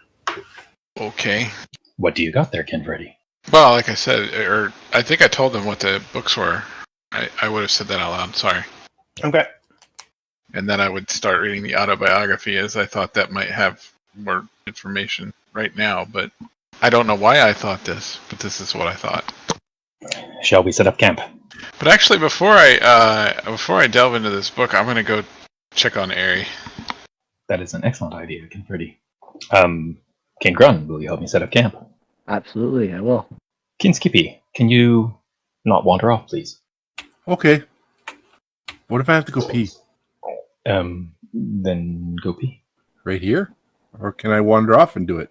Grun will point to a nearby tree that's still close enough to camp that it's safe, but not far enough away that it's out of sight. It's like, that one I'll have to do. But people will be able to watch me pee. I won't be able to pee. We'll look away. All right.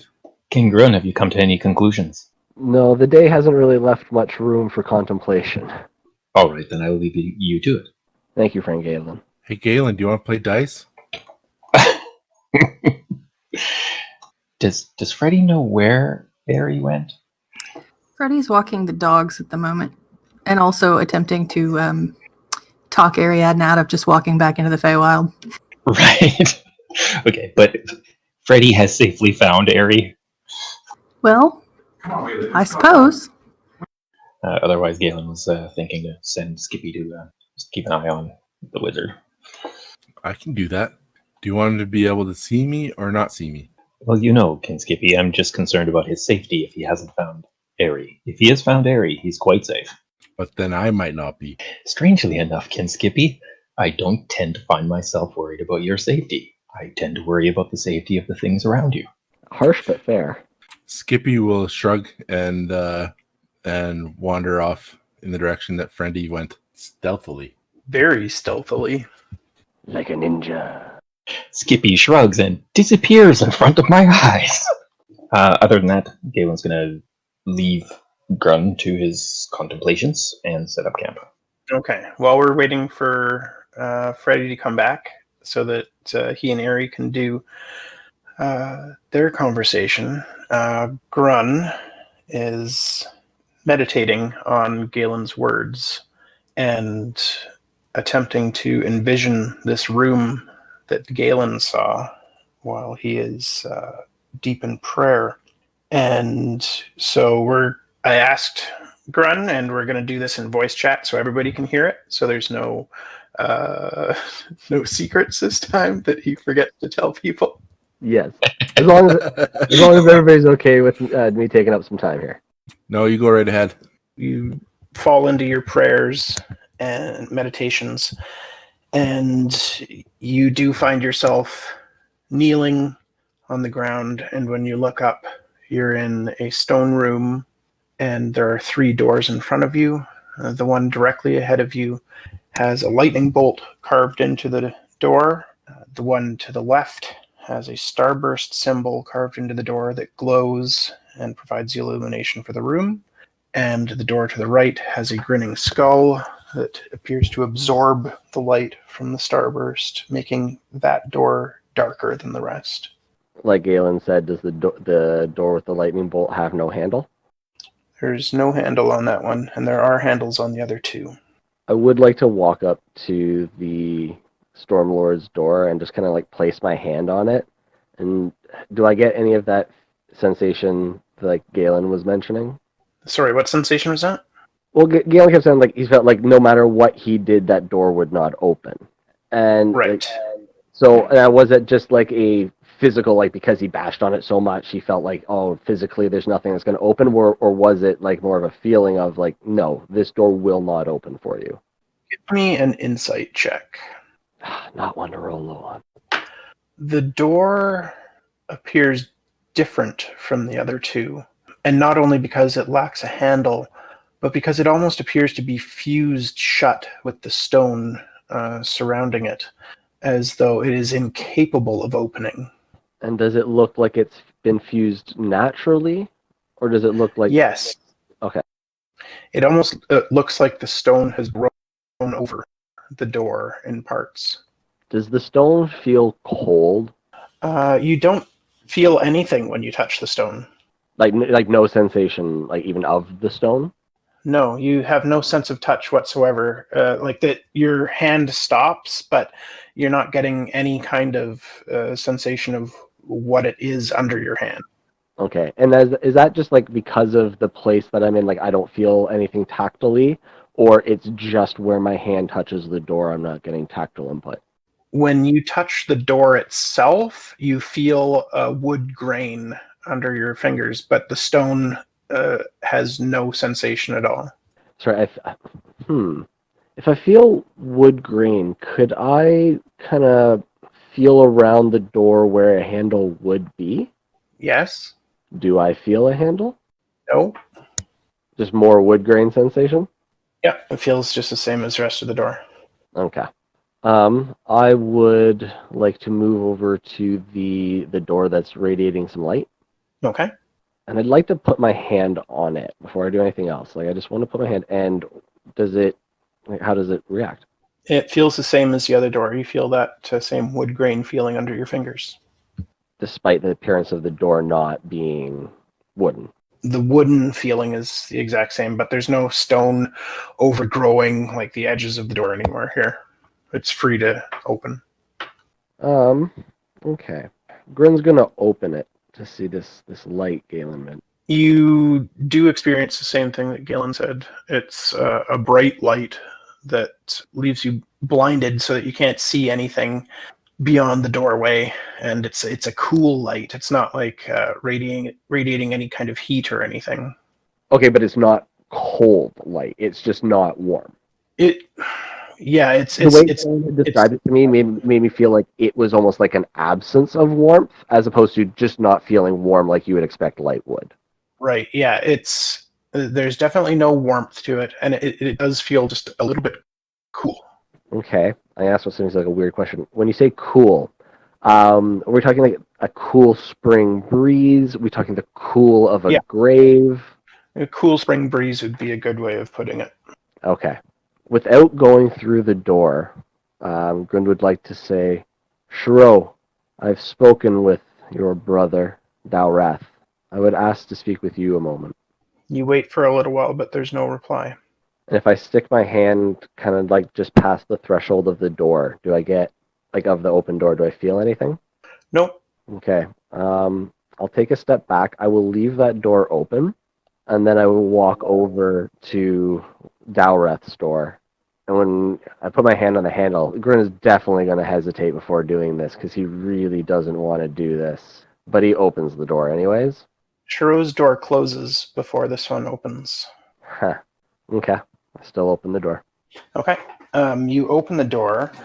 The scene that Gaelen described to you is not through this door, but instead you see a man dressed in black armor, and he smiles at you, and you feel this pleasant warmth radiating from beyond the door. I walk through the door. Okay, you walk through the door and it closes behind you. So now that I'm in this room, can you give me like what kind of a room are we in? It's not so much a room as a wide open void. You can't see any details at the edge of your sight. Even where you stand is inky blackness. There are no details here except for the armored man before you. Like, do they have any kind of a helm on, or is their head like fully in view? It is where the figure is wearing a black helmet that appears in the shape of a skull. Okay, but you said they smiled. Yes, so you can see it's kind of covering the eyes and nose, but you can still see the mouth, and so you see him grin. Okay, and is it like a skeleton grin, or is it a human, like a fleshy face? It's fleshy, but the lips appear ragged, so it's not human lips. Okay. How far away from this creature am I? Like, is there a bit of a walk to them? It's not far. Say like 20 feet. Okay. I'll walk until we're about 5 feet away. Okay. I look at him, and Dowreth. Indeed. Welcome, Grun. Well, you really are not somebody I ever wanted to see again, and yet here I am, sick as my stomach this makes me. I had that sense from the last time we spoke. Oh, good. I'm glad you're perceptive. What is it that you seek from me this time? This time, I seek the power to put a stop to your followers upon this world. I will help you find power elsewhere to help fight Murgafi, and I will use your power to do as I will and provide these undead their rightful rest. A bold choice? You think I would wish you to fight my faithful? That makes little sense. To trade one faithful for another? Your faith will go nowhere, leads nowhere, possesses no growth. You'll gain a portion of power, this I cannot argue. I've seen, as you've shown me, the worlds of undead that feed you. But does that power ever grow? It stagnates. There's a limit. Allow me to find you power in life. Allow me to find you power in improving the worlds you inhabit. I need to stop you there because you do not fully understand of which you speak. I have followers who are alive. Many followers who are alive. My faithful treat death and undeath with respect. The one I would request that you would fight against would be Lucius, the lich who taunts you. He is not of my followers. How can you treat the undead with respect if you do not allow them their rest? They find an unlife that is more rewarding than life. Imagine, Grun, what would you do with your time if you were no longer restrained by such things as a need for sleep or hunger? Imagine all you could accomplish with true freedom. Is that freedom the reliance upon your power to sustain that existence? Is that freedom? You could certainly ask my followers if you find any of them. I would certainly speak with some. However, if you are so against this lich and their actions, do your followers act against them? One of my followers did act against him, and she is now in his possession. And I ask of you, your determination, your desire for revenge against those who imprisoned you. I also do not agree with this. This is a decision born of your anger, your fear, I would even venture, of being imprisoned again. Your point? My point being, I would wish you to reconsider this pointless, destructive path that you've chosen.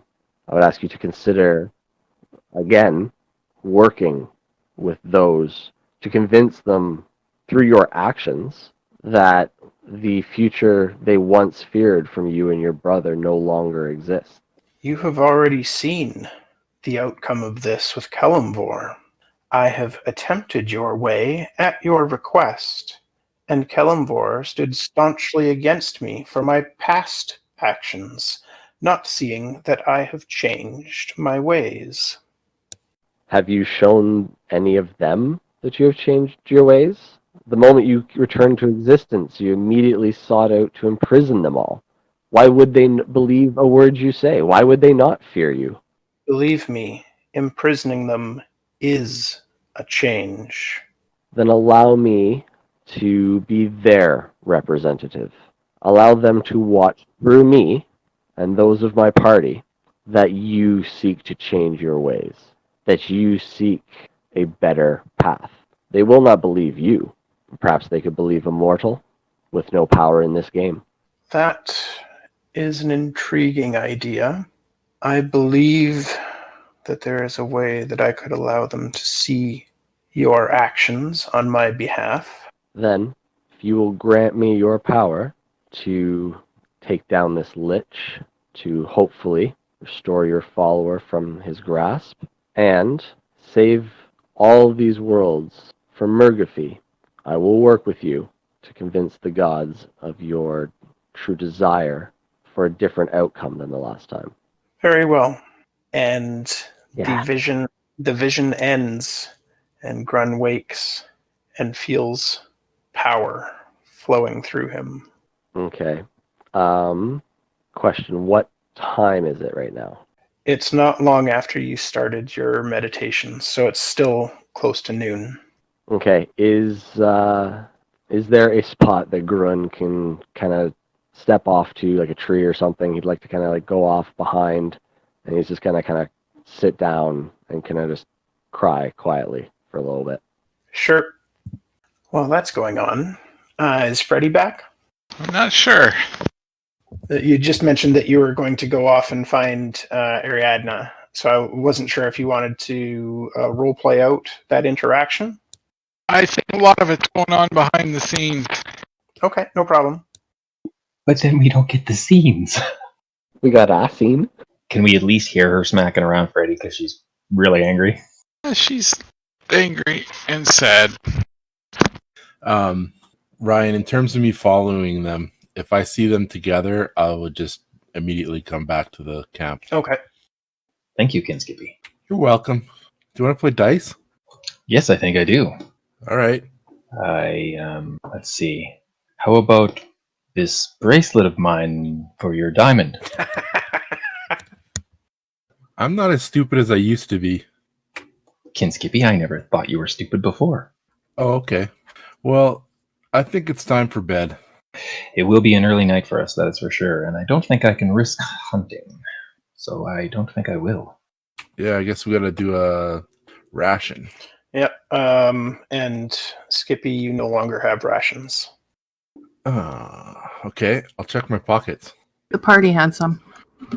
Yeah, in your pockets you find little bits of dust and lint, but nothing that would constitute a full meal.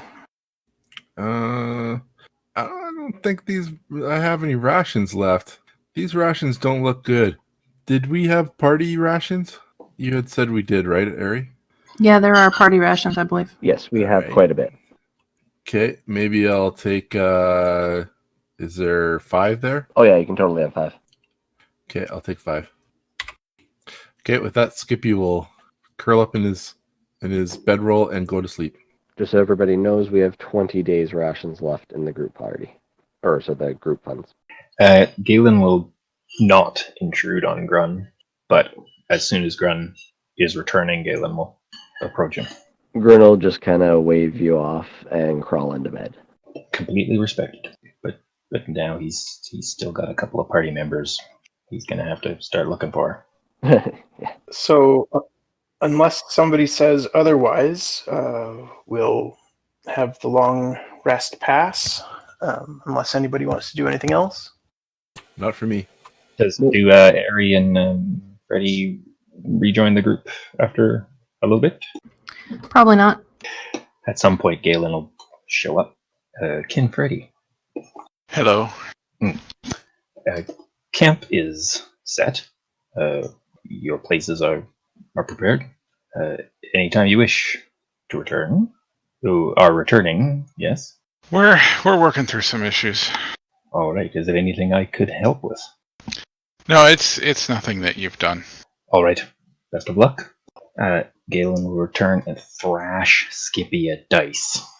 No, Skippy's sleeping. I guess I win. I didn't realize dice was an endurance game. Yeah, you left the camp like all unguarded. Can something have eaten Skippy? Nope. Bah. So in the morning, or I guess evening, you guys, or no, it's still afternoon when you guys wake up on the outside of the bubble anyway. And the unicorn has returned to speak with Freddy. Okay. I have spoken with a celestial being that I know, and she has agreed to be your familiar in whatever form you prefer and serve you faithfully. I'm working with a paladin with an existential crisis at the moment, so and tell her I would love to meet with her and ask about the cost and all those things. When you wish to speak with her, summon Seraphina, and she will come to you. Okay. Thank you very much. Best of luck in your travels. And the unicorn turns to leave. Freddy, can I ask you a question? Sure. What's an existential crisis? It's where you question your own beliefs. Oh, okay. It can be quite a difficult place to find answers. Should we keep going? Yeah, I think so. We keep back on the road. We've gained a huge time and distance advantage. We should push it for everything we can. Okay, I can lead the way from here. Excellent, Kin Skippy. I think. Galen will climb the wagon. Not that I hated it in there, but I can't say I'm disappointed to be back in our normalness. You know what's weird? Yes. I danced for 60 years with a girl and never even got her name. Ouch. Yeah. That is weird. Well, as we've already seen, you'll apparently never forget those 60 years. It's in your walk. True. I don't know how if you did one thing for that long, how you could ever forget it. Ryan, there's a survival roll for you. Okay, so Ari and Fred have returned to the party. You make your way out of the bubble. It isn't far into the afternoon by the time you leave. Based on your survival check, Skippy, you're fairly certain that the road that you need is to the north of your current position. All right.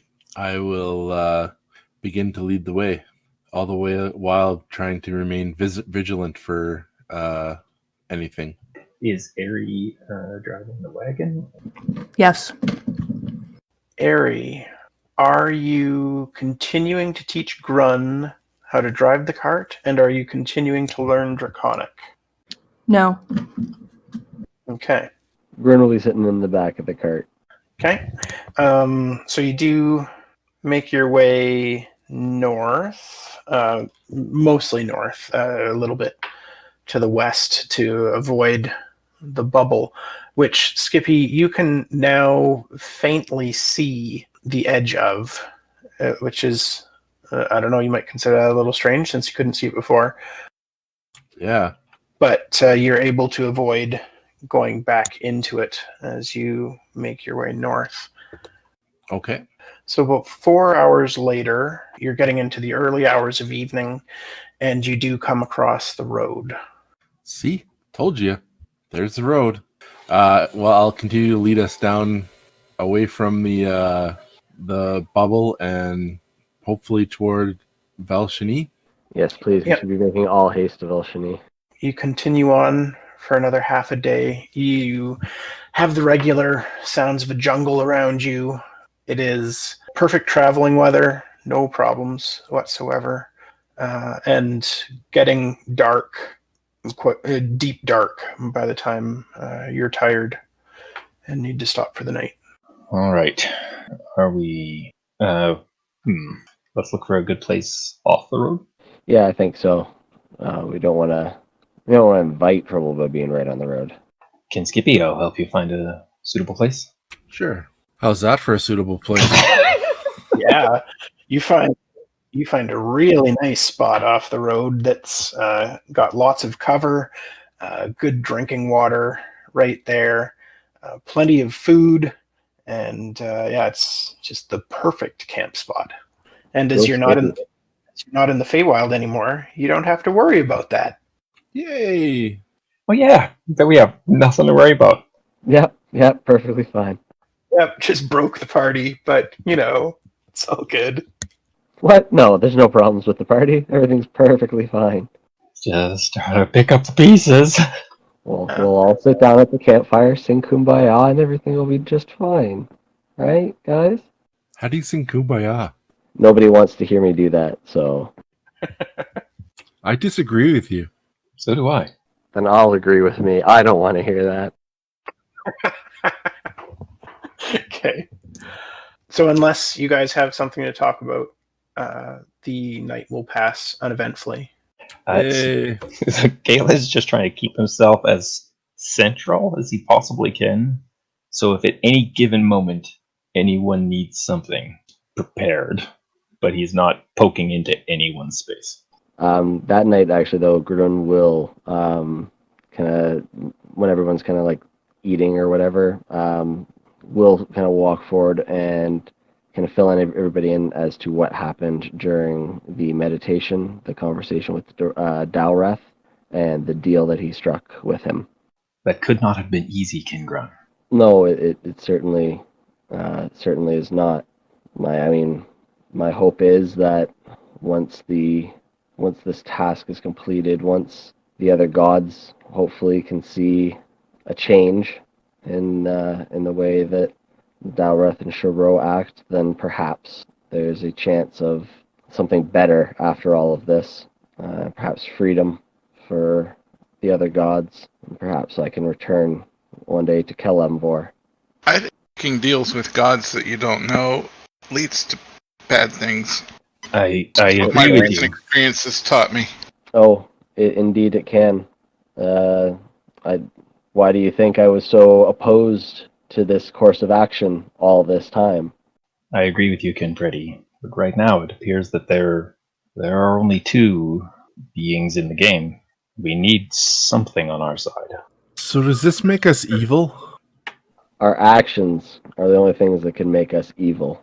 Only thing we can do is take this power of theirs and use it for us to do good. That's right. Kin Skippy, you are only evil if you do evil. So we're worshipping evil to do good? I ain't worshiping anybody. There's no worship in this from me. This is a deal struck, a bargain made. Oh, okay. Well, I hope that when it is all said and done, we can demonstrate that that Dowreth does seek change, because perhaps Dowreth and Shiro, with all of the other deities, will be strong enough to defeat Merkavy. That has been what I've been trying to convince Dowreth of, and the reason I've agreed to finally make this deal is in the hope that with the gods being able to witness our actions, perhaps they will agree to join forces and overthrow this threat, and together, work together for this world and all the others. Did you ever ask him about the book? I'm actually trying to remember if the book has come up in our conversations. I don't believe it has. Are you kidding?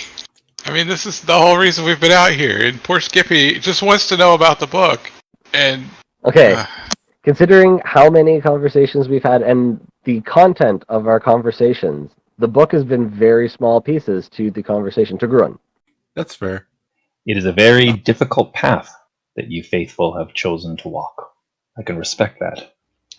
Freddie, given everything that's been going on, have you been continuing to read the autobiography? Or have you been... Not even a little bit. I've been dealing with other issues. No worries. I just wanted to make sure I knew what was going on. So we're basically, well, I mean, we're a full day from the bubble. Yes. And okay, so this is totally guessing math, but when we had I think we had the signs say 7 to Valshini, 3 to Silo Barber. Yes. So we're probably 3 or less to Valshini now. Be a good guess. All right, everyone. Are we still good for our typical night watches? Yeah, I think so. Yeah, I think that works still. All right, let's proceed that way. Okay. The night passes uneventfully. First thing Gaelen does when he gets up is look for Skippy. Skippy is like almost asleep beside the fire because I think he's got last watch, right? Yeah, you and I both have it together. Yeah, he's seriously nodding. Okay. Grun's been letting it happen, but he has not let Skippy out of his sight all watch. Gaelen's about to ask that. Can Grun? Skippy didn't wander off, right?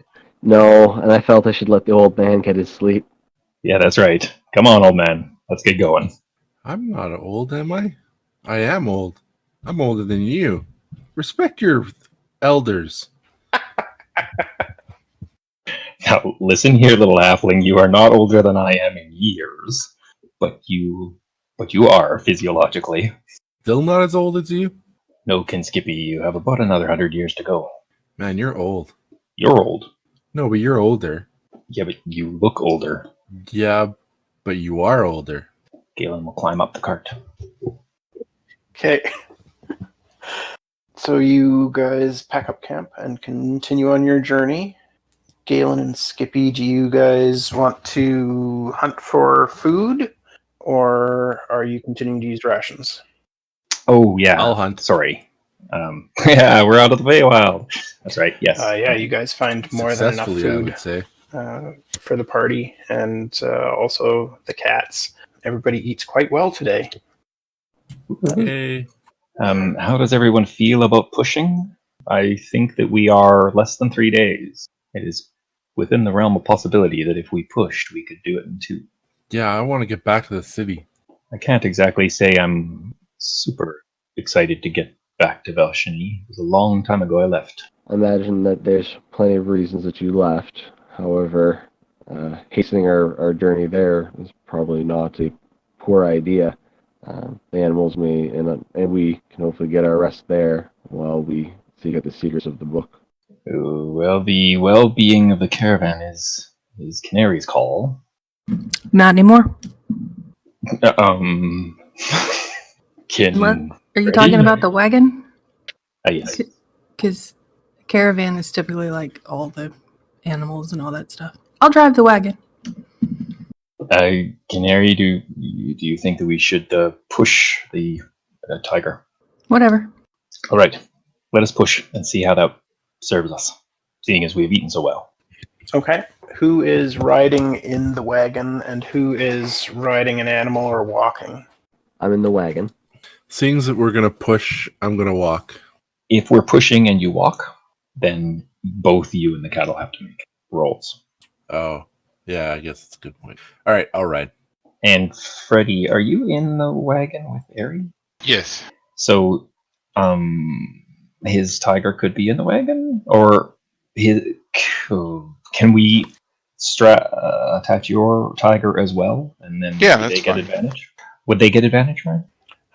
No, because they're still they'd both be then working. I mean, any way that you look at it, they're going to be rolling exhaustion checks. So all 3 cats. Yeah, because there isn't room for them in the cart. Well, you could fit the panther in the cart, I guess, if I've got this right, and Galen's on top. But the tigers are too big to fit in there with people in it. Okay, so it's up to you, Skippy, if you and Jinxie are riding. No. So we will try and travel the whole day, and then if we are unaccosted, we'll push. The travel through the day is peaceful, and we'll start making exhaustion checks for the animals. So the tigers get +2 to their exhaustion checks, and the panther gets no bonus, I believe. Poor Panther. Guess who's getting in the wagon? Panther in the wagon. Okay. We have to see how the tigers do too. Want me to roll them? Sure. Boom. Tigers are totally fine to continue on for another hour. So we're going how far? Another 4 hours? I'm not sure. We'll take it hour by hour and see Oh, okay. how much how much we want to drag them into the dirt, basically. Okay. Second hour, I'll get you to make 2 more checks for the tigers. They're still fine. Push again. Hour 3, 2 more checks for the tigers. Okay, both tigers now are suffering their first level of exhaustion 3 hours in. That's where we stop, I think. Yeah, probably a good spot. Yeah. If this was tomorrow, maybe we would try to push the last bit. I'll try to find a place for us to camp. Okay. Yeah, no problem. I find, again... Turns out there's a Hotel Express right across the street. Continental breakfast and everything. Okay. So you find a decent place to set up camp? Okay, so we're not going to be hunting then. Probably not. It's pretty dark out right now. Pretty late. How many rations does Jinky eat? Well, normally the cat would hunt on its own. But we'll say 1. Food left over from the tiger. So didn't we have some food from the tiger? Yeah, you don't have to worry about Jinxie. Jinxie can eat tiger. And the tigers can eat tiger? Yep, but that'll be about it for tiger meat now. Wouldn't that give them mad tiger disease? We don't need mad tigers. That sounds like a really bad combination. No, you keep them mad. That's how they pull hard. Okay, so they're fed up, and we just have to eat. Yep. All right, same watch as last night. Freddy, how are things coming along? Well, I mean, things have been better, but it's just going to take time. Have you considered summoning your new friend? When the time is right. Not quite right yet. All right then. Good luck on first watch. And all of the watches pass uneventfully. Now I'm starting to get worried. We're trapped in some fey bubble that's convincing us that we're in the normal world, but we know it's not because we haven't got jumped. Yeah, we get jumped like at least once every night. Well, you guys made some really good time getting away from the undead going through the fey bubble, so... Oh yeah, so every once in a while, Galen's going to make sure he's like looking for any jolly white giants or anything. Yeah, you haven't seen anything of the like. Right. All right, good morning all. Grun, how are things going? Well, not bad. I mean, I won't argue that having my abilities back does make me feel a little better than I'm happy that I feel. Oh, and to make sure everybody's all healed up by now, I would think. Yes. Yeah. So if you start to feel evil, you'll let us know, right? You bet, because if I start doing something evil, I would like each and every one of you to put a sword through my heart. Careful what you wish for. That's so ominous. Yeah. No, not at all. There's a cost to everything.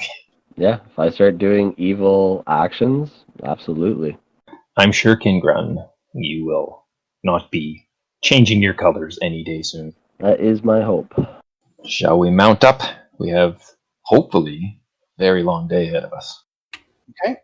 You guys continue on your way. Your tigers are rested up and no longer have any levels of exhaustion. And the day passes uneventfully.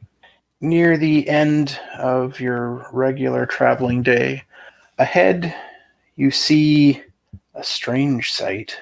One that Gaelen recognizes well, but the rest of you were completely unprepared for. There is a midnight black wall stretching ahead, and there are sparkling, glittering lights embedded in the wall that, as evening approaches, cast illumination over the grounds outside of the city of Velshini. Ah, Belshani. Grun is stunned. I mean, he's never been to another city, so this is like, what? In terms of size, how does it compare to that other city, the one that I'm from? What's it called? Something Sun? Korthun? Man, you must have been dancing for a long time. Don't even know where you're from. Yeah. Doesn't know if he's coming or going.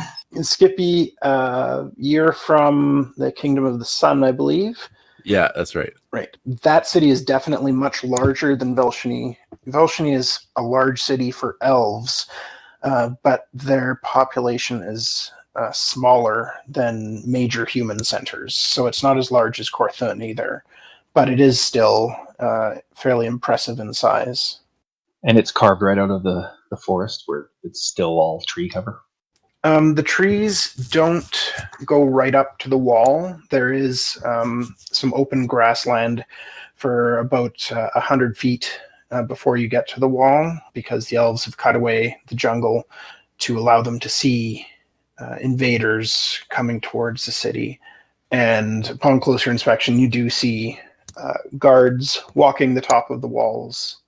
Gaelen will stand up on a cart, put his hands out, and say in Elven, "Stay your bows, gem brethren, for we come peacefully and with honest hearts." They wave at you and indicate that you should approach quickly. Okay, let's hustle up. Is it like, hurry up, we're going to close the gates for the night? Or is it like, hurry up, oh my god, something's coming crashing through the forest behind you? Sort of Give thing. me an insight check. Oh my goodness. Well, it's successful. Yes. Skippy, you get the sense that they're not frantically waving you forward, but it's definitely not a hurry up, we want to close the gates type of wave. It's more like, there's dangers around here at night. You should get in here. All right. I hurry, but not any faster than the wagon. Okay. You approach the gates of Velshini, and they swing open to admit you. So you guys have safely reached Velshini, which was one of your major goals. So there will be adequate experience to reach 5th level by next time. I'll figure out exactly how much it actually is. But congratulations on getting to Velshini. Not necessarily whole, but you made it.